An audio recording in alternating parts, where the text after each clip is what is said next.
تک میں نے جن لوگوں کے اوپر یہ دم کیا ہے نا، یہ وظیفہ پڑھا ہے، اللہ کا شکر ہے 2-3 دنوں میں وہ ٹھیک ہوئے ہیں۔ بڑے بڑے لوگوں نے جادو کیے، کالے جادو کیے، لیکن اللہ کا شکر ہے اس وظیفے کے اندر اتنی طاقت ہے کہ میں آپ کو بتا نہیں سکتا۔ ایک دفعہ ایک شخص اس کے اوپر کسی نے کالا جادو کیا تھا۔ کالا جادو بڑا خطرناک ہوتا ہے۔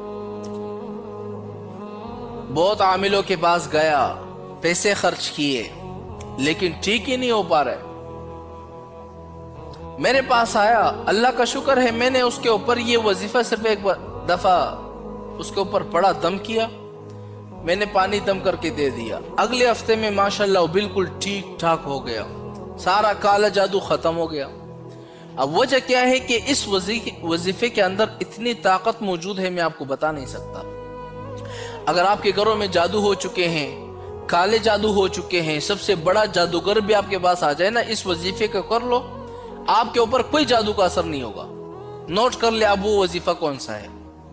سب سے پہلے آپ نے 11 مرتبہ درود شریف پڑھنا ہے۔ درود شریف تو آسان ہے، اللہم صلی علی محمد۔ 11 مرتبہ جب آپ نے پڑھ لیا، پھر اس کے بعد سورہ اخلاص پڑھنا ہے 7 مرتبہ، پھر اس کے بعد آیت الکرسی پڑھنی ہے 7 مرتبہ، پھر اس کے بعد آیت الکرسی کے آخر میں آپ کو معلوم ہوگا یہ لفظ آتا ہے وَلَا يَؤُودُهُ حِفْظُهُمَا وَهُوَ الْعَلِيُّ الْعَظِيمُ، اس والے لفظ کو 11 مرتبہ پڑھنا ہے۔ پھر اس کے بعد 3 مرتبہ سورہ کافرون، یا آخر کے جو 4 قل ہے نا، سورہ کافرون، سورہ اخلاص، سورہ فلق، سورہ ناس، اس کو آپ نے 3 مرتبہ پڑھنا ہے۔ پھر اس کے بعد آپ نے کیا کرنا ہے، 11 مرتبہ سورہ اخلاص پڑھنا ہے۔ پھر اس کے بعد جس کے اوپر جادو ہو چکا ہے، ٹونا ہو چکا ہے، سب سے بڑا بھی جادوگر آ جائے نا، پھر اس بندے پر جادو کا اثر نہیں ہو سکتا اگر آپ اس وظیفے کو کر لیتے ہو۔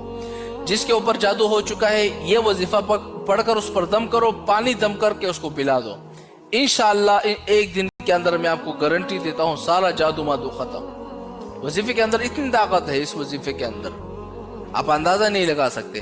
گھروں کے اندر جادو ہو چکے ہیں، گھروں میں یہ وظیفہ پڑھ لو، دم کر لو، پانی چھڑک دو ہر جگہ، انشاءاللہ آپ دیکھیں گے، خوش ہو جائیں گے کہ مولانا صاحب نے جو وظیفہ بتایا بڑا طاقتور وظیفہ ہے، کیونکہ میں نے خود آزمایا اس وظیفے کو۔